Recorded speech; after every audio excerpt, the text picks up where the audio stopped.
Cette émission est une réalisation de TCBH, propulsée par Derry Télécom. Bon matin, bon midi ou bonsoir. Je vous souhaite la bienvenue à vos infos TCBH. Cette semaine à l'émission, on va parler du concert intime de l'ensemble vocal Synergie, du Spring Show des élèves de l'école primaire de Saint-Clément. On va regarder un point de presse du collectif régional de développement du Bas-Saint-Laurent pour la recherche-action Bien vieillir chez soi. Et on va faire un petit tour du côté des Chevaliers de Colombe de Trois-Pistoles pour en apprendre un peu plus sur les récentes collectes de fonds de l'organisme. Mais tout d'abord, générique.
On commence l'émission en vous parlant du concert intime de l'ensemble vocal Synergie qui aura lieu les 6 et 7 mai prochains.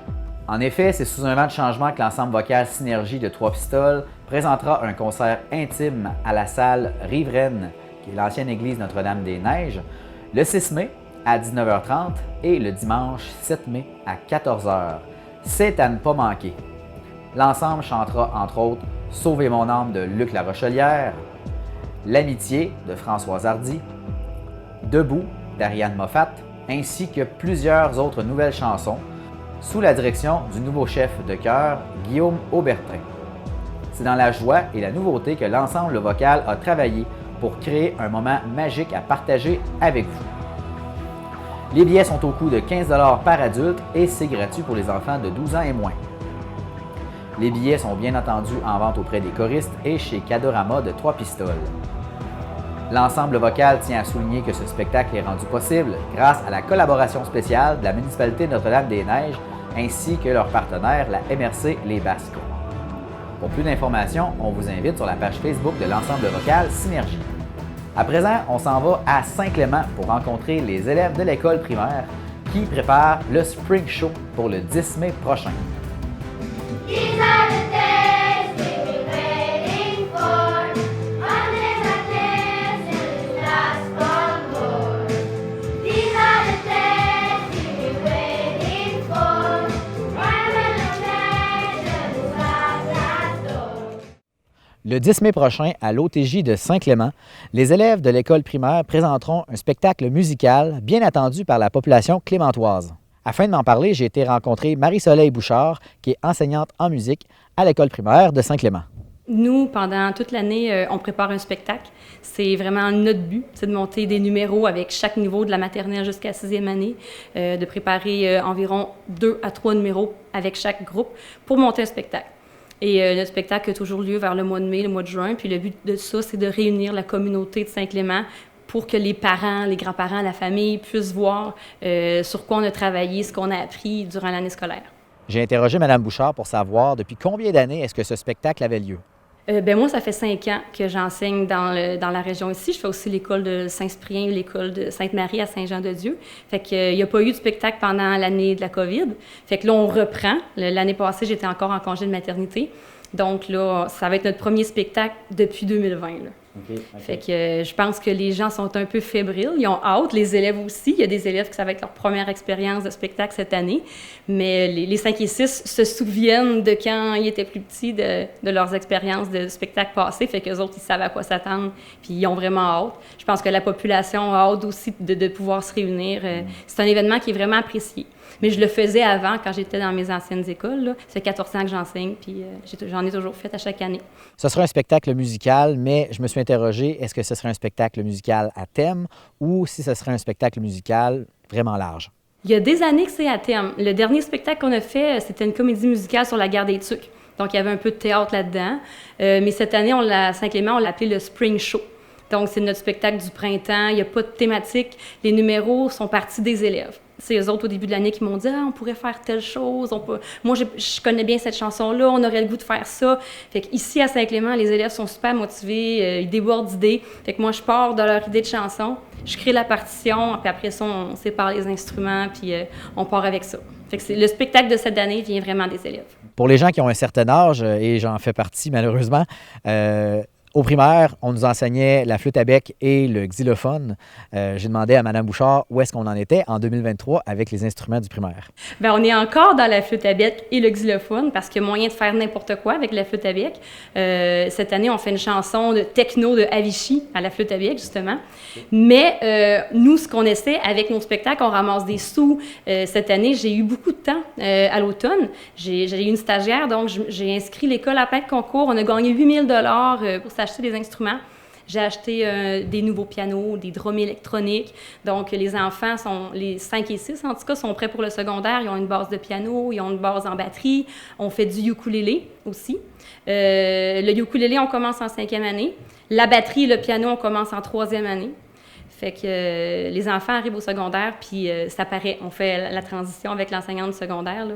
Puis elle voit une grosse différence parce que c'est pas juste la flûte à bec et le xylophone.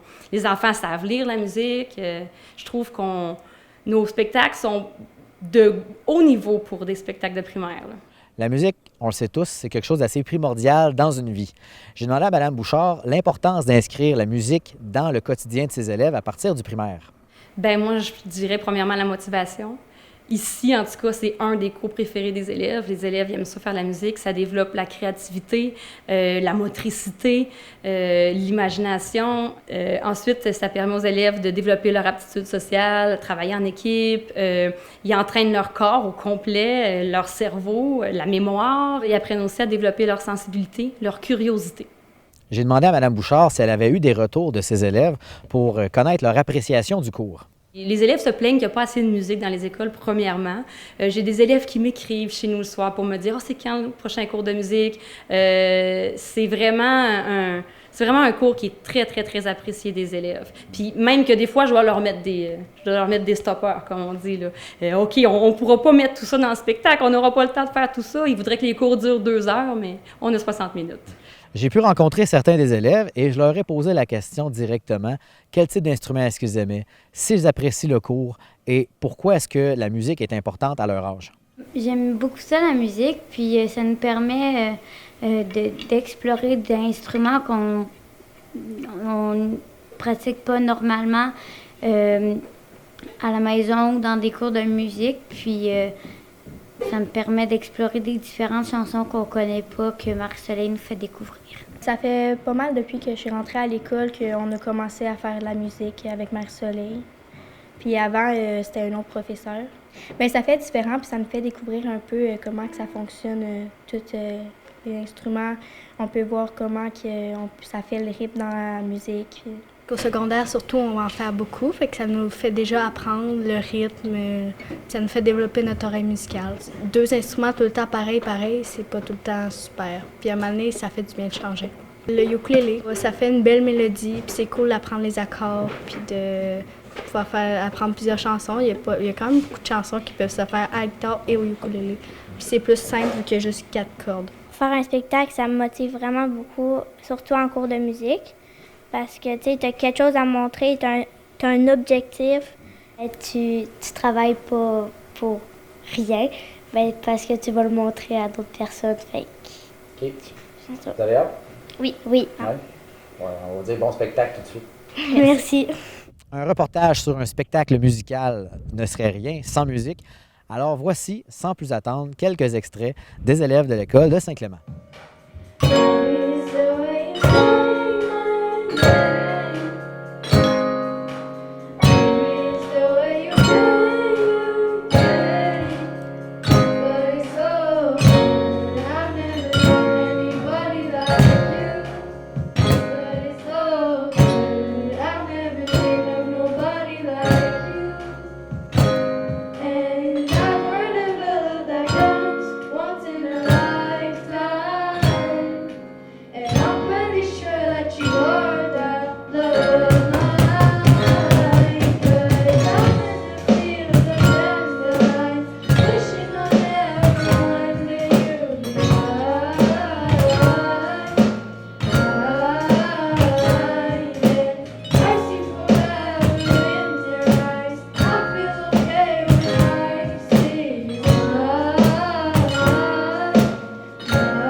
Ce sera donc un rendez-vous le 10 mai dès 13h30 à l'OTJ de Saint-Clément.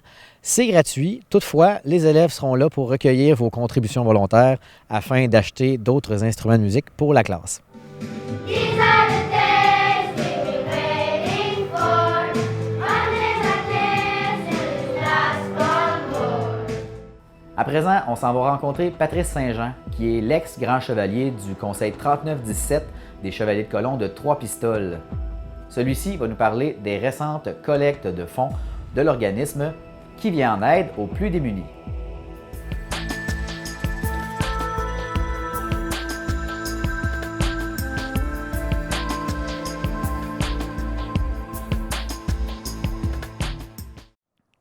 Aujourd'hui, je viens à la rencontre de Patrice Saint-Jean, qui est l'ex-grand chevalier du Conseil 3917 des Chevaliers de Colomb de Trois-Pistoles, puisque les Chevaliers de Colomb ont tout récemment fait des dons de chaussures en partenariat avec Chaussures Cubiques.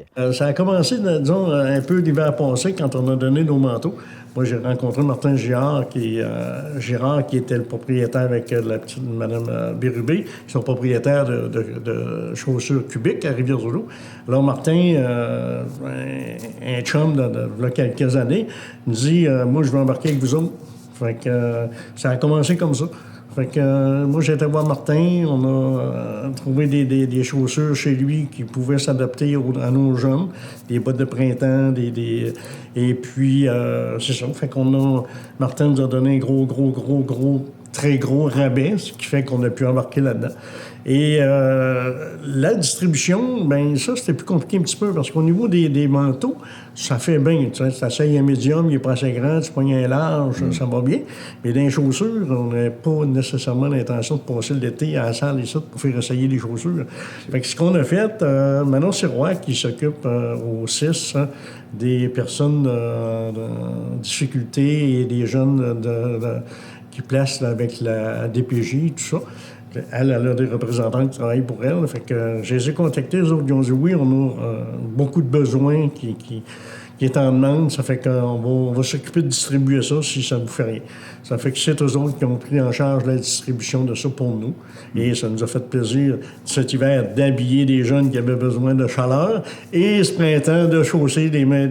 Peut-être pas les mêmes, mais d'autres jeunes aussi qui vont être... parce que les chaussures qu'on a eues de Cubique, il ne faut pas s'en cacher, c'est des chaussures de qualité. Un partenariat qui permet aux Chevaliers de Colomb de Trois-Pistoles de ramasser de l'argent pour les bonnes œuvres. Et il va sans dire que ce n'est pas le seul événement qui permet de ramasser des sous.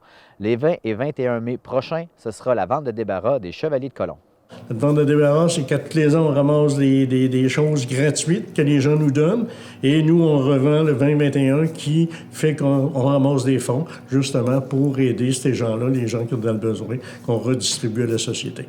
On parle pour les événements à venir. Eh bien, on va parler également d'événements passés. Il n'y a pas si longtemps, quelques semaines en fait, il y a eu la cabane à sucre des Chevaliers de Colomb du Conseil 3917.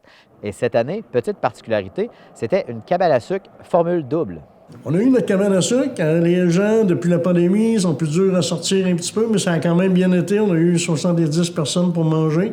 À l'extérieur, ça a bien été aussi. C'est sûr que ça a tombé pendant qu'il y a eu d'autres affaires. Là, on a un chevalier, M. Jean Guériot, qui était décédé. On a perdu du monde un petit peu avec ça. Mais on a quand même ramassé 1 721 pour la fabrique, pour la réparation de l'église, l'entretien de l'église. Fait que c'est quand même très, très, très bon vu la situation. Et la journée d'avant, on avait fait un autre cabane à sucre, mais pour les jeunes de l'école italienne, qui ont très, très apprécié aussi. On a tout fait ça gratuitement. Ça fait que, donc, je pense que les chevaliers, c'est ainsi. Je pense qu'on est hop, qu'on appelle, et on va continuer tout l'été.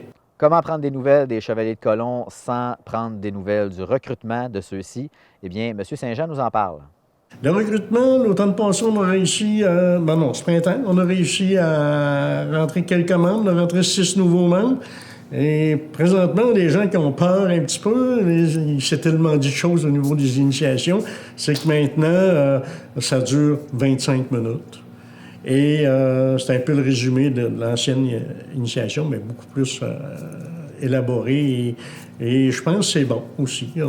Nous, les anciens, on trouvait que c'était pas tout à fait ce qui se passait dans le temps, mais si on ferait ce qui se passait dans le temps, on irait en prison. Regarde, on ne se comprend pas de l'entrée. Fait qu'il n'y a plus de secret, il n'y a plus les épouses sont invitées lors des initiations. Non, on a évolué, on est rendu en 2023. Fait qu'il a fallu évaluer comme un organisme qui veut avancer. Parce qu'on sait que la plupart des organismes à but non lucratif, là, c'est en perte de puissance beaucoup. Nous, on essaye de tenir ça up. Et je peux vous dire que présentement, en tout cas, à ce que les gens nous disent, les Chevaliers de Colomb, Trois-Pistoles, présentement, là, on est un des conseils qui fonctionne le plus dans la région. Là. Fait que, parce qu'on a fait notre campagne, la campagne des œuvres aussi, on a donné 4 700 $. Fait que c'est toutes des choses... on va donner cette année, d'après moi, à peu près 40 000 $ dans la société. Là. Bravo. Je pense que c'est bon. Là, et c'est important... remercier tous mes bénévoles que quand je lui demande de venir m'aider, sont là, ils me disent oui. Fait que ça aide là, à organiser des choses. Donc, pour les hommes qui seraient intéressés à s'impliquer au sein de leur communauté, les Chevaliers de Colomb du Conseil 3917 vous appellent.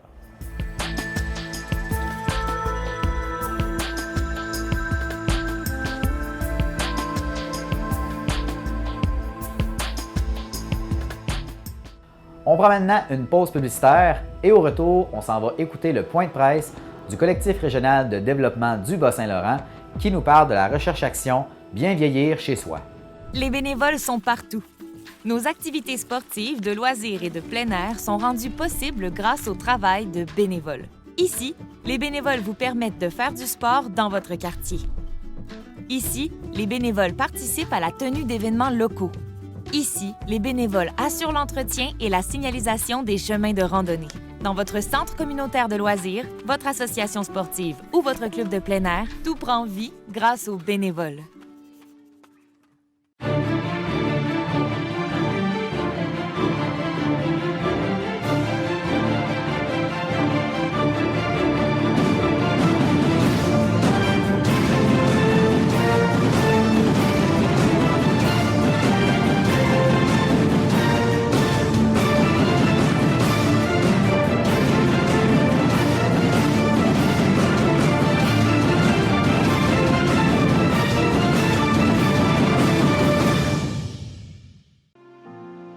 Je m'appelle Mihaela Radou. Quand j'ai commencé le bénévolat, c'était pour voir un peu comment ça marche. Tu peux te développer un peu plus quand tu commences notre vie. Tu commences de zéro, c'est pas facile. Mais le bénévolat m'a aidé beaucoup. C'est important de faire le bénévolat avec la passion.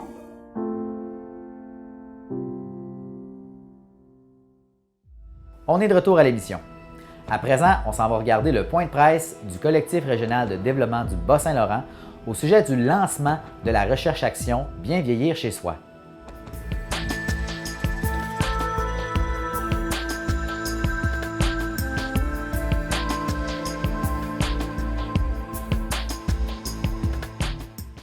Mesdames, Messieurs, bonjour. Dans un premier temps, je veux, au nom de tous les membres du comité directeur de la recherche-action, remercier l'ensemble des personnes présentes ici aujourd'hui. Merci. Je souhaite également saluer la présence de mes collègues du comité directeur, M. Frédéric Gagnon et Mme Karen Smith de la Direction du soutien à l'autonomie des personnes aînées du CIS du Bas-Saint-Laurent, Mme Marie-Hélène Morin de l'Université du Québec à Rimouski, Mme Audrey Plouffe du collectif régional de développement du Bas-Saint-Laurent. Je tiens également à souligner la participation des partenaires du comité directeur qui n'ont pu être avec nous aujourd'hui. M. Bernard Poirier du Centre d'action bénévole Rimouski-Ningette pour les centres d'action bénévole du Bas-Saint-Laurent, Mme Marianne Goulet de l'Ogiette des Basques pour les entreprises d'économie sociale en aide domestique du Bas-Saint-Laurent, M. Guillaume Vesting de l'UQAR, M. Marc Fraser, représentant de la table régionale des élus municipaux du Bas-Saint-Laurent, M. Franck-Charles Fleury du Consortium interrégional de savoir en santé et services sociaux Inter-ESCAT. Je vous remercie. Je suis fière d'avoir participé à cette démarche ambitieuse qui a débuté en 2021. C'est en réunissant leurs forces que les nombreux partenaires régionaux, concertés et mobilisés permettront aux personnes aînées du Bas-Saint-Laurent de vivre chez elles, dans leur communauté, le plus longtemps possible. Ensemble, les partenaires ont choisi d'œuvrer à l'implantation de moyens novateurs pour favoriser le bien vieillir chez soi en région. Le Bas-Saint-Laurent, c'est un vaste territoire de plus de 22 000 km², comptant 114 municipalités, en grande majorité rurales. Il est important de souligner que le Bas-Saint-Laurent est la deuxième région la plus vieillissante au Québec. Déjà, en 2019, plus de 25 % de la population du Bas-Saint-Laurent était âgée de 65 ans et plus. En 2041, les personnes aînées représenteront plus du tiers de la population bas-laurentienne. Les premières étapes de la démarche de recherche-action ont permis de confirmer ce que plusieurs savaient déjà. Les personnes aînées du Bas-Saint-Laurent souhaitent demeurer chez elles le plus longtemps possible. les partenaires du comité directeur ont décidé de travailler ensemble afin de leur offrir concrètement des moyens pour y arriver. À la suite d'une tournée des organisations œuvrant auprès des personnes aînées et d'une série d'entretiens réalisés directement auprès des aînés, un constat est clair. Les services actuellement disponibles dans la région ne répondent pas adéquatement aux besoins de ceux qui désirent rester à domicile. L'objectif est précis, innover. En répondant aux besoins identifiés par les aînés eux-mêmes, les partenaires de la démarche souhaitent intervenir directement sur les services offerts en adaptant et en améliorant l'offre actuelle. C'est par l'implantation de nouveaux services ou l'adaptation de services existants que les objectifs seront atteints. Pour y arriver, 8 projets ont été ciblés. Ils vous seront présentés dans quelques minutes. Le déploiement de cette importante programmation se fera jusqu'en 2026. À la fin de la mise en œuvre, 3 éléments sont attendus. Les nouveaux services seront implantés et ce, de façon pérenne. Les organisations du Bas-Saint-Laurent qui offrent des services aux personnes aînées pourront s'approprier les connaissances issues de la recherche-action. Les organisations qui œuvrent au bien-être des personnes aînées partout au Québec pourront s'inspirer des résultats expérimentés au Bas-Saint-Laurent pour implanter de nouveaux services dans leur région. Finalement, on ne peut présenter la démarche « Bien vieillir chez soi » sans souligner la contribution majeure du partenaire financier principal, la Fondation Mirella et Lino Saputo, dont la contribution a été et demeure déterminante pour l'ensemble de la démarche et le déploiement des projets. Je vous remercie.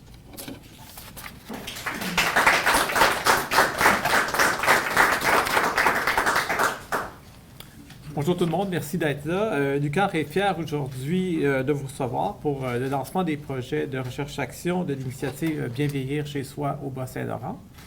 L'initiative a pris source, initialement en 2019, il y avait eu un rassemblement, ici un colloque Bien vieillir en Rimouski-Neigette à Ducar. Et les suites de ça ont mené à cette initiative, donc Bien vieillir chez soi. Et alors, il était tout naturel pour Ducar de s'impliquer dans le comité directeur. Et aider justement à structurer tous ces projets de recherche-action. C'est quoi la recherche-action? Dans le fond, ça permet de mettre en place des nouvelles façons de faire pour répondre plus adéquatement et plus durablement que les solutions existantes à un besoin social, produire des bénéfices mesurables pour la collectivité.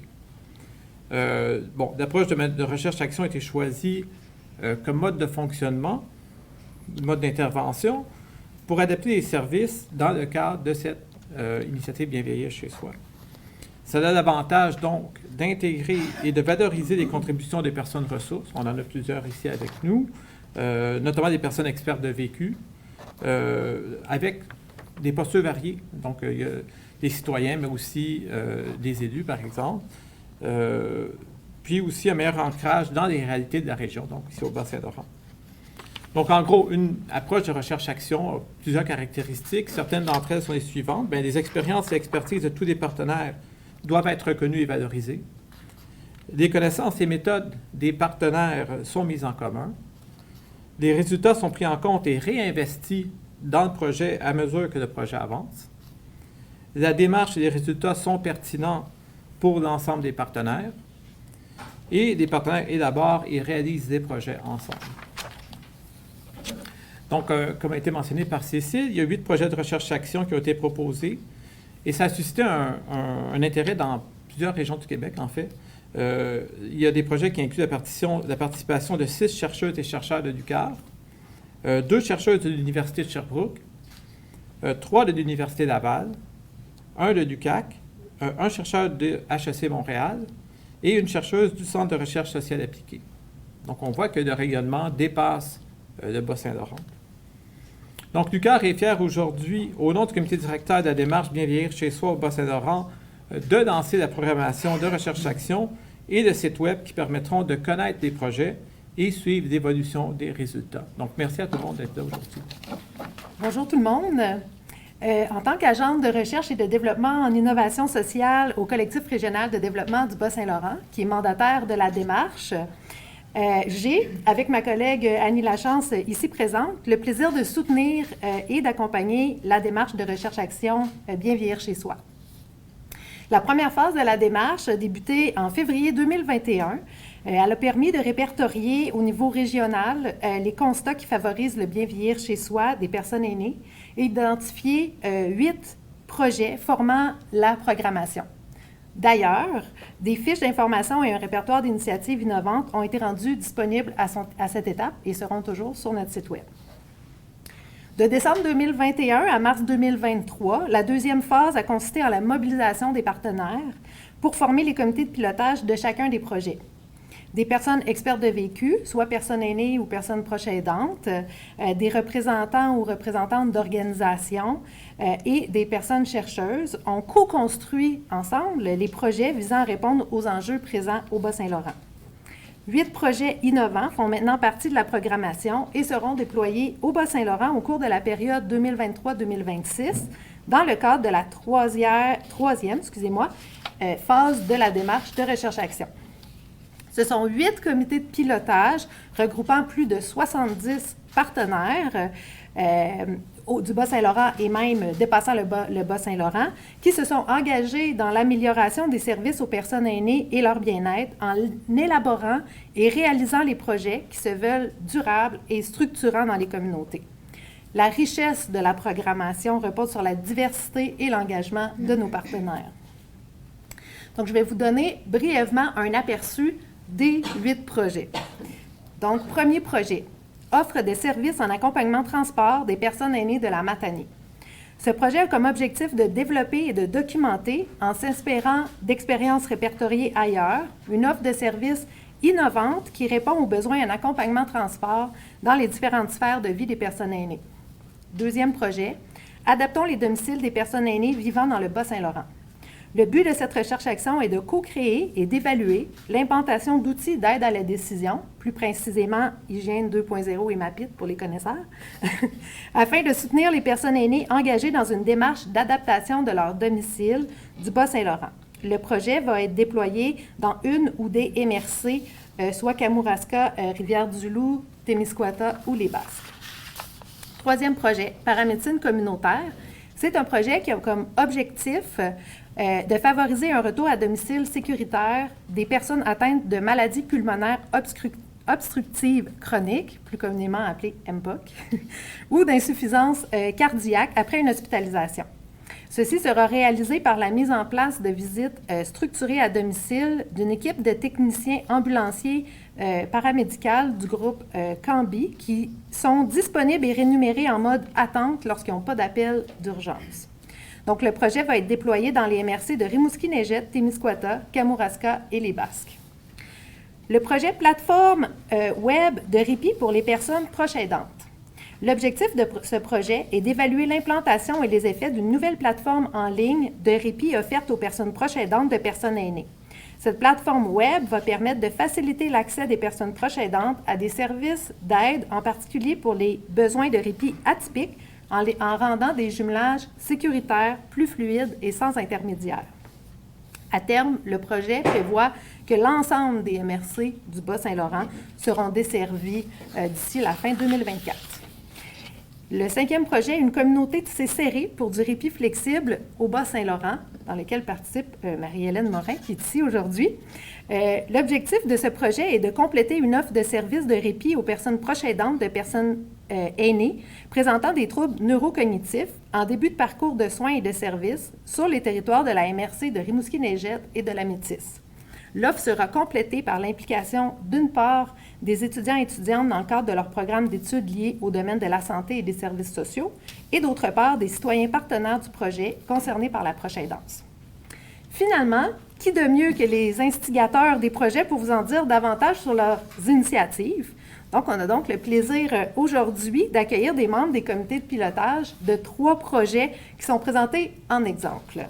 Donc, ce sera des menus travaux pour bien vieillir chez soi, résidence innovante pour les personnes aînées RIA à Sébec et VESTA, véhicule équipé pour les soins intensifiés à domicile.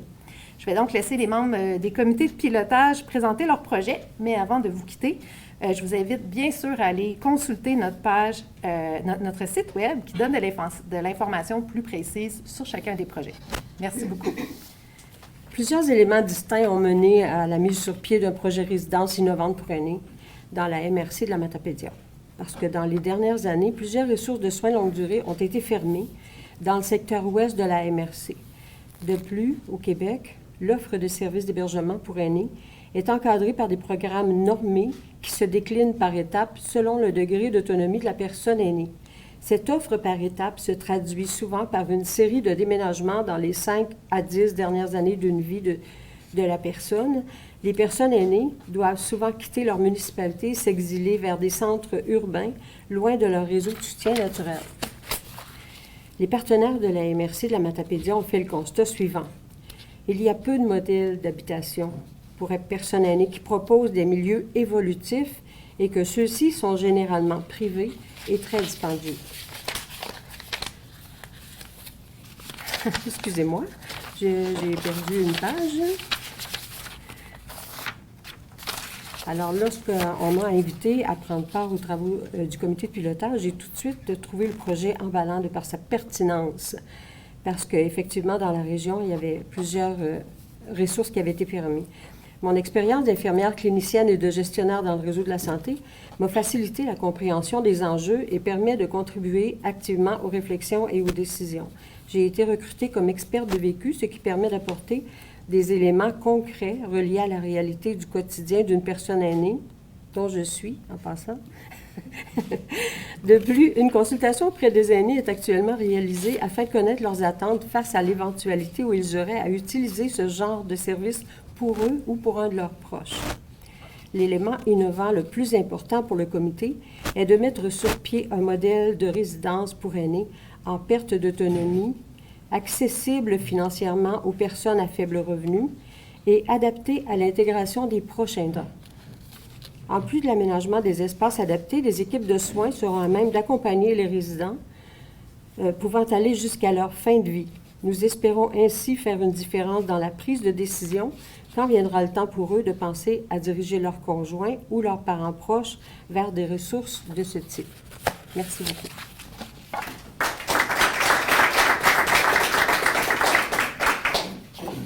Alors, bonjour tout le monde.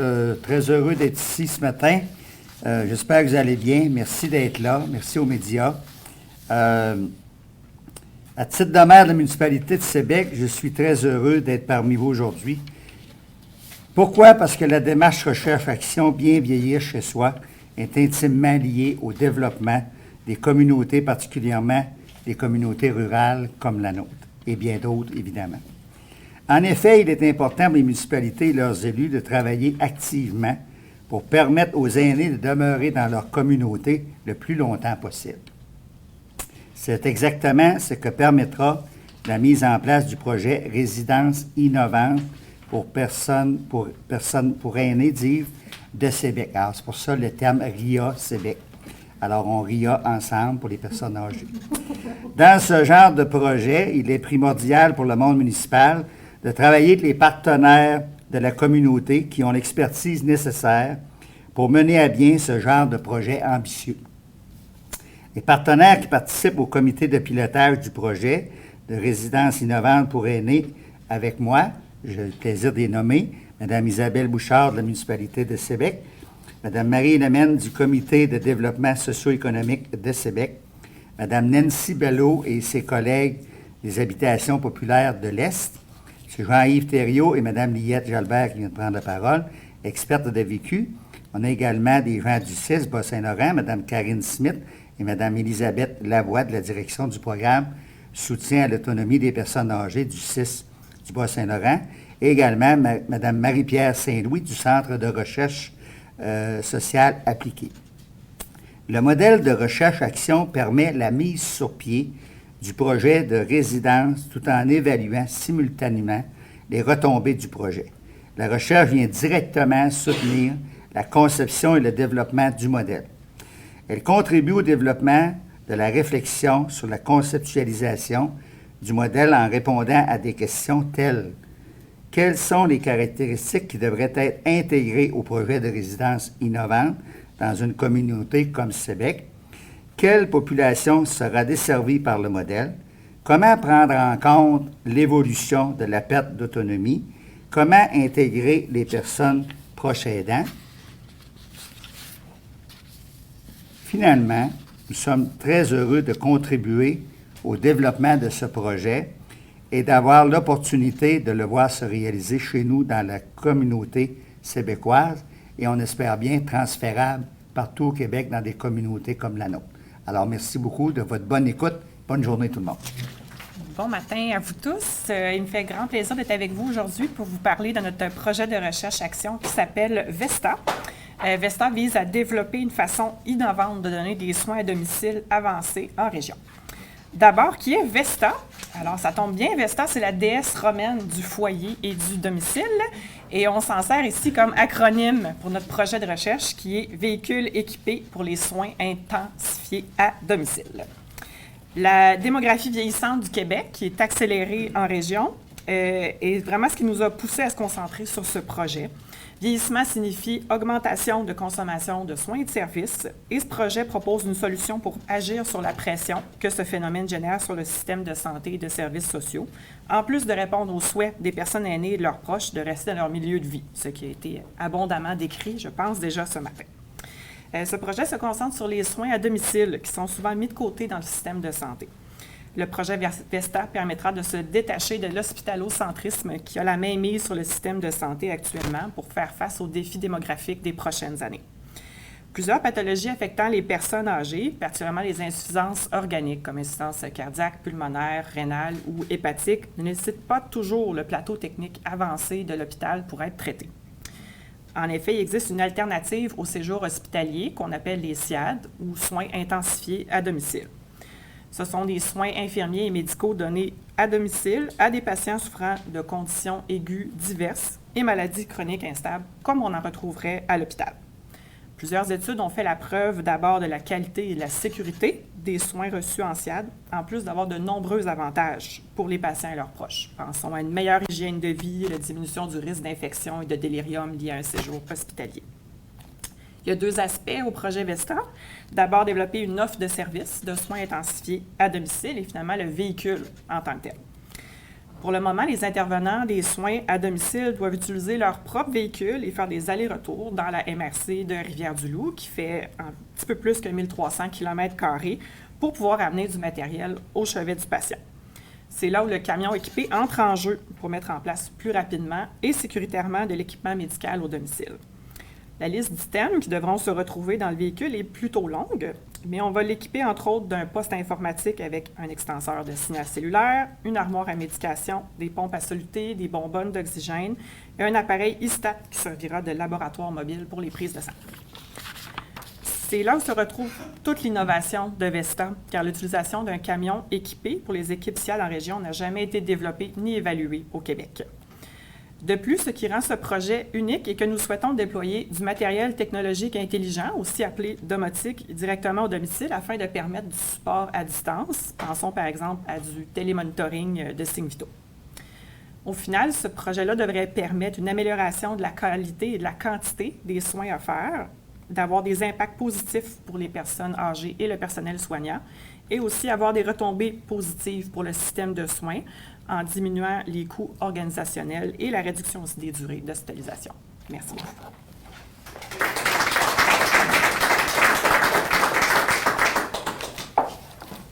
Bonjour tout le monde. Comme vous l'avez mentionné, ma collègue du projet VESTA, la Dr Valériane Gagnon, c'est la première fois qu'un tel projet va être co-développé et évalué au Québec, à notre connaissance. La co-évaluation, ça m'amène à vous parler du devis de recherche-action. On l'a évoqué depuis le début de la rencontre. Donc, l'approche de recherche-action, ça permet la construction conjointe, en fait, de ce type d'intervention avec l'ensemble des parties prenantes. Dans ce cas-ci, qui inclut aussi les personnes qu'on appelle nos experts de vécu, donc qui sont les personnes qui vont bénéficier de ces services-là et des personnes proches aidantes qui vont les accompagner également avec le milieu clinique, avec le milieu de la recherche. Leur implication de toutes ces personnes permet de rendre très concret la mise en place, en fait, de l'action, de mieux répondre également aux besoins formulés. La co-construction permet de jumeler différents savoirs, des savoirs scientifiques, théoriques, des savoirs cliniques et des différents savoirs expérientiels, dont les savoirs importants, en fait, de nos experts de vécu. Tout ça au service du bien vieillir chez soi dans la région du Bas-Saint-Laurent. Cette façon de travailler est très cohérente, en fait, avec notre chaire de recherche, chaire interdisciplinaire sur la santé et les services sociaux pour les populations rurales à l'UQAR, qui a été mise sur pied grâce à un partenariat avec les 2 CIS de nos régions, donc le CIS du Bas-Saint-Laurent et de Chaudière-Appalaches, avec la contribution de TELUS via la fondation de l'UQAR. D'ailleurs, vous permettrez de saluer ma collègue et co-titulaire de la chaire, Marie-Hélène Morin, qui est impliquée sur le comité directeur de Bien vieillir chez soi et également dans le projet Communauté Tissé Serré. Donc, ça nous permet de mieux répondre au bien-être, aux besoins de santé des personnes qui vivent dans nos régions plus éloignées des grands centres urbains.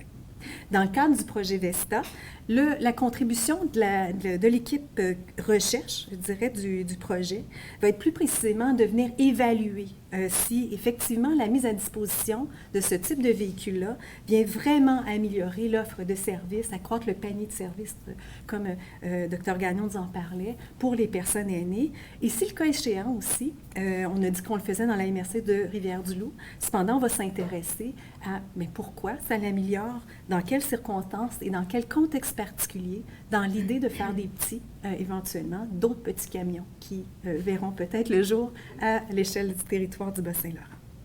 De plus, la réalisation et le développement de ce service-là va se fonder sur les meilleures données disponibles actuelles et celles également qu'on va développer au fil du projet ce projet de recherche-action. C'est donc un très grand plaisir, je vous dirais un privilège pour moi, pour les membres de notre équipe également de la chaire Cérus, de faire partie de l'une des 8 équipes qui nourrissent et qui vont soutenir les différents projets de la démarche Bien vieillir. Merci. Bonjour tout le monde.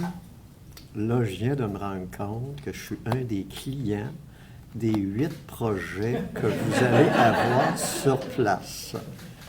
Je dois vous dire que j'ai au moins 3/4 de siècle bien sonné. Et d'ailleurs, je m'appelle moi-même la vieille peau de la famille. Le projet Menu Travaux se déroule dans la MRC des Basques. Ce projet est né d'un besoin identifié par plusieurs personnes qui interviennent auprès des personnes aînées de la MRC des Basques, que je vous dis en parenthèse, dévitalisées à l'os. Les aînés qui souhaitent demeurer dans leur maison, particulièrement dans les plus petits villages, n'ont pas accès à des services adéquats pour leur permettre d'entretenir leur résidence ou effectuer des travaux d'entretien réguliers qui ne nécessitent pas nécessairement des personnes spécialisées. Exemple, détecteur de fumée, changer une tringle de rideau. À la suite de ce constat, les partenaires de la MRC des Basques ont souhaité pousser plus loin leur réflexion. Soutenus par la Fondation AGES et le chantier Habitation de l'Alliance pour la solidarité, ils ont effectué une revue exploratoire sur les thèmes des menus travaux. Dans la tête des personnes, un menu travaux pour l'un, c'est un gros travail pour un autre. Cette exploration a mis en évidence que l'offre de services en menu travaux sur le territoire de la MRC des Basques est non seulement limitée, mais inégale avec les municipalités, que Mme Corbin vous a dit en début de notre réunion ici, les distances, et il y a des gens qui n'ont même pas d'auto, qui demeurent à 50-60 kilomètres. Des acteurs de la communauté se sont rassemblés afin d'élaborer une nouvelle offre de services visant à combler les besoins identifiés.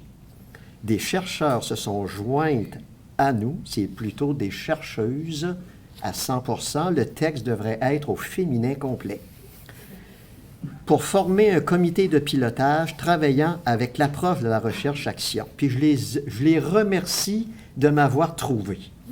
Ses partenaires sont Mme Suzanne Jean, directrice générale du Centre d'action bénévole des Basques, Catherine Parent de la Couverte, construction communautaire, coopérative de solidarité à but non lucratif.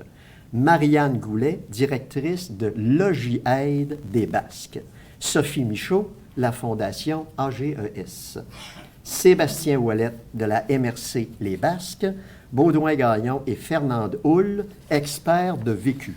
Samuel Rémillard-Boilard et Catherine Boisvert-Vigneault du Centre de recherche sur le vieillissement de l'Université de Sherbrooke pour le volet recherche de la démarche.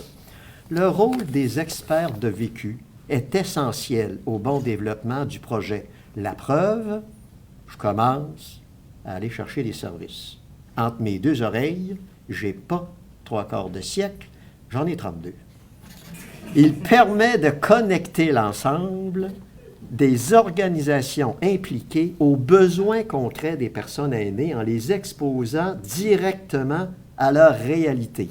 C'est ce que j'ai vécu. Un des aspects que je ramène souvent et que je trouve important est de rejoindre les personnes. Ils sont chez eux, à 90% du monde, hein, dans les résidences privées et les CHSLD, vous n'avez même pas 12% de la population des personnes âgées. Ce qui veut dire ils sont chez eux, puis ils veulent mourir chez eux. Un des aspects que je ramène souvent, ça va être le deuxième, c'est rejoindre les personnes, soit qui ne connaissent pas les services ou qui ont honte de demander un service parce qu'ils ont peur de se faire placer. Par la famille qu'ils ont autour d'eux, puis avec la famille qu'ils ont, ils n'ont vraiment pas besoin d'ennemis. Être un expert du vécu, pour moi et pour Mme Houle, qui s'implique avec moi dans le projet, c'est important pour s'assurer que tout ce qui sera développé soit collé à la personnalité puis la réalité des personnes aînées. Puis ajouter le mot pauvreté. Les gens qui vivent avec 18 000 $ là, par année, pas d'auto, je pense que c'est des héros qui se rendent à 95 ans, 96 ans. La priorité, selon moi, est de rejoindre les personnes qui auront besoin de services par tous les moyens possibles. Le comité travaille fort pour trouver comment rejoindre les personnes âgées. Puis si vous avez des idées, dites-le. Merci de m'avoir écouté.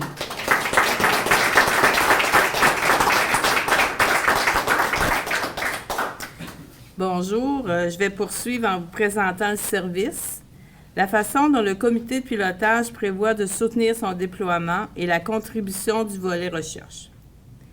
Le projet consiste à offrir des services de menus travaux à coût abordable aux personnes aînées du territoire de la MRC des Basques. Les menus travaux comprennent une variété de services. En voici quelques exemples. Installer, démonter, remiser des meubles de jardin, en installation d'hiver, faire l'abri d'auto, des protections hivernales pour arbustes, etc. Préparer les bacs à fleurs ou à jardin et les remiser. Réparer une poignée de porte, une moustiquaire, une marche d'escalier. Vérification des ampoules à l'extérieur et à l'intérieur. Les travaux qui ne pourraient être réalisés par des membres seront réalisés par la couverte. Par exemple, réparation de protection hivernale extérieure, travail demandant une échelle et de l'équipement spécialisé, solidification d'une rampe d'escalier, installation et redressement d'une clôture. Une liste de services pouvant être offerts dans le cadre du projet a été élaborée. Notre organisme, le Centre d'action bénévole des Basques, sera responsable d'offrir le service partout sur le territoire de notre MRC. Notre rôle sera d'accueillir les demandes de services et de les orienter ensuite vers le bon prestataire de services, c'est-à-dire une ressource bénévole ou, dans le cas de travaux de plus grande envergure, la couverte, coopérative de solidarité à but non lucratif. Comme M. Gagnon vous l'a mentionné, plusieurs aînés doivent quitter leur domicile plus tôt que souhaité, parce qu'ils ne sont plus en mesure d'effectuer l'entretien nécessaire. Ces déménagements précoces ont un impact direct sur la qualité de vie des personnes aînées qui doivent souvent changer de municipalité, s'adapter à un nouvel environnement, alors que ce n'est pas nécessairement ce qu'elles désirent. À la fin de l'implantation du projet, nous souhaitons constater qu'il est maintenant possible pour les personnes aînées de demeurer plus longtemps dans leur milieu de vie. Le volet recherche du projet nous permettra de documenter comment l'implantation de ce nouveau service a permis d'atteindre cet objectif. La recherche menée dans le cadre de ce projet souhaite répondre à la question suivante. Comment améliorer l'accès aux services des menus travaux pour les personnes aînées vivant en milieu rural? Elle aura 3 objectifs spécifiques. Documenter les besoins en menus travaux des personnes aînées vivant en milieu rural. Documenter des initiatives inspirantes de menus travaux déployés à travers le Québec et identifier les principaux leviers et obstacles à leur mise en œuvre. Documenter et évaluer la mise en place du service des menus travaux pour bien vieillir chez soi, dans la MRC des Basques. L'aspect recherche de la recherche-action permettra de valider plus précisément les besoins des personnes aînées en termes de services et de fonctionnement de ces derniers. La recherche permet également de s'inspirer de ce qui se fait ailleurs au Québec et dans le monde, afin de s'assurer de mettre en place le meilleur service possible, en s'appuyant sur l'ensemble des connaissances déjà produites en la matière. Finalement, avec l'évaluation en continu du service par le biais d'une collecte de données, autant auprès des personnes aînées elles-mêmes que des personnes offrant le service, il sera possible de documenter le tout en temps réel pour avoir un portrait juste de la situation. Les résultats ainsi obtenus pourront être partagés rapidement avec d'autres organisations au Bas-Saint-Laurent et ailleurs au Québec. Merci.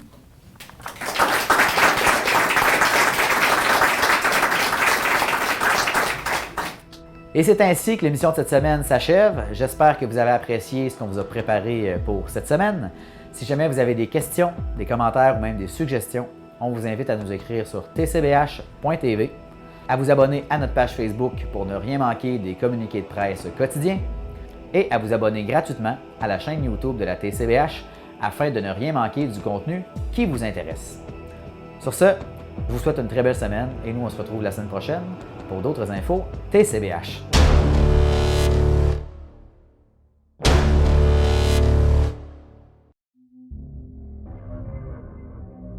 Cette émission est une réalisation de TCBH, propulsée par Derry Télécom.